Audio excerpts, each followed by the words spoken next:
Kalau kita tak punya politik sendiri, berarti kita mesti mengambil politik orang lain. Kalau kita tak punya barang sendiri, kita mesti memakai barang orang lain. Kalau tak punya harta sendiri, kita mesti menerima harta orang lain. Kalau kita tak punya rencana sendiri, berarti kita akan direncanakan orang di atas masa kehidupan kita sekarang ini. Kita selaku yang Islam, yang percaya dengan keputusan Allah, maka berpolitiklah dengan politik Islam. Kalau seandainya kita orang Islam tidak berpolitik secara Islami, ataupun kita orang Islam tidak mau berpolitik dengan zaman sekarang ini, kita jangan alergi dengan bahasa politik. Lebih-lebih tanya orang Aceh yang menyetungku orang Dayak mau politik, yang hana betul ini. Tunggu-tunggu hanya politik, ulama-ulama hanya politik. Yang para ustadz, yang melarang para ustadz, para ulama dulu tidak boleh berpolitik, artinya turun langsung dalam kancah menenangkan permasalahan masyarakat dan lain sebagainya. Yang melarang adalah musuh nenek moyang gedaya, musuh Allah, musuh Nabi, musuh urang Aceh. Sonok hogronyo lah yang memisahkan Islam dengan para ulama. Sonok hogronyo lah yang membuat aturan ulama jangan libatkan dalam pemerintahan. Nah mengaji juga barang kapuang. Nah kaji menyatanya na urajeh na urang gak temayang balu. Ibang pendapat rawan Nabi ya, tungku-tungku kagam politik lawennya nyen langsung kutayang. Pat dia ke masalah bagi rawan tungku hanjang politik. Yang aku begawe bukan. Nah, miana urun tanya ngana jauh beda kampung. Kadang ada wawo kampung. Nyole pertanyaan meno-meno bawa iranto. Kampung tadi bawa pegah apa ampah jai luar.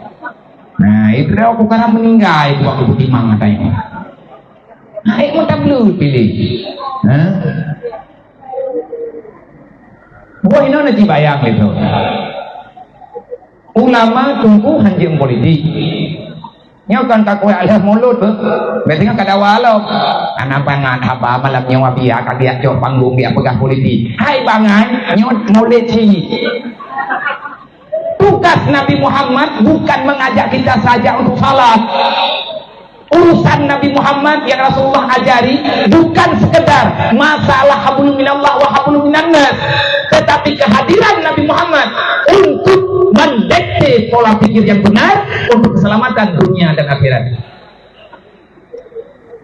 Yang bisa memimpin negara adalah siapa yang menang dalam kancah politik.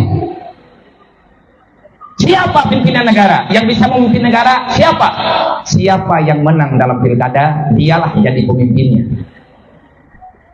Yang dengar bukan? Pimpinan Nanggrau. Nah, yang tepat je hendak. Nah, ini ngalewanya kampung na bukuwa. Pimpinan Nanggrau urang menang dalam pemilu. Kalau seandainya parpol yang tidak berasaskan dengan nilai-nilai keislaman, maka negara itu akan berjalan sesuai dengan ADART yang ada pada parpol. Nyo sabi-sabi lagi nyo, yang baik tanyo iku bangai sabi-sabi. Sabi pulang, sabi pulin, sabi menang, sabi medik. Kalau seandainya kita yang masih mau salat, yang percaya dengan hari kiamat, yang mau hidup tenang dalam beribadah, dan semoga kita masih mau untuk merencanai di atas pribadi kita dan keluarga, semoga anak-anak kita paham dengan agama, maka jangan salah memilih. Kalau kita tak punya politik sendiri, berarti kita mesti mengambil politik orang lain. Kalau kita tak punya barang sendiri, kita mesti memakai barang orang lain.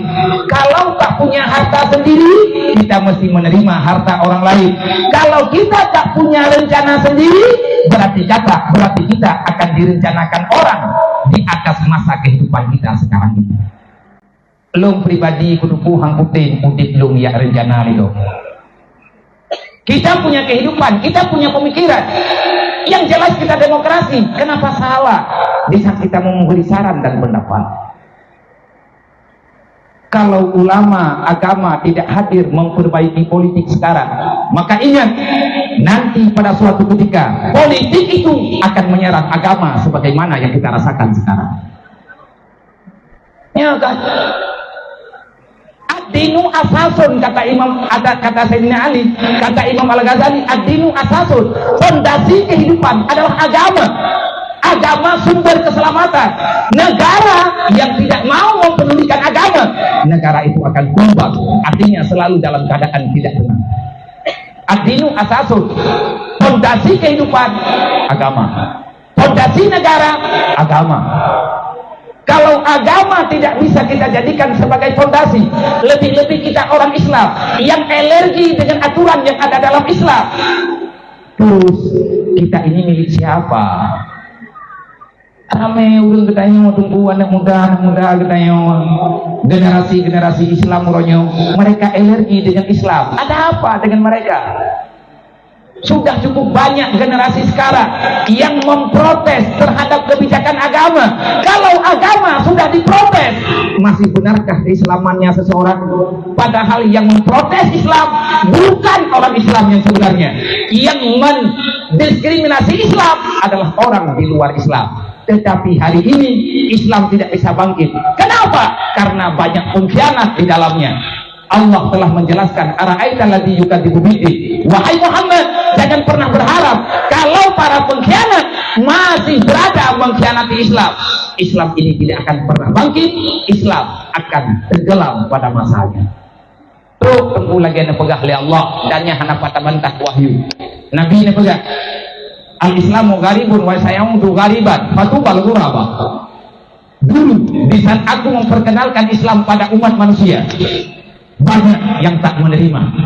Hanya segelintir orang yang mau pahami tentang dakwahku. Tetapi ingat, wa sayaudu ghariban, Islam nanti pada akhir zaman akan dianggap aneh oleh para orang-orang yang mereka tak paham dengan Islam. Bahkan orang Islam sendiri sudah merasa tak nyaman dengan Islam.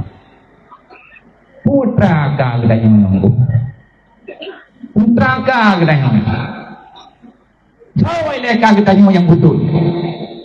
Siapa yang mengkhianati Islam? Fazalikal ladzi yad'ul yatim, orang yang acuh tak acuh dengan anak yatim.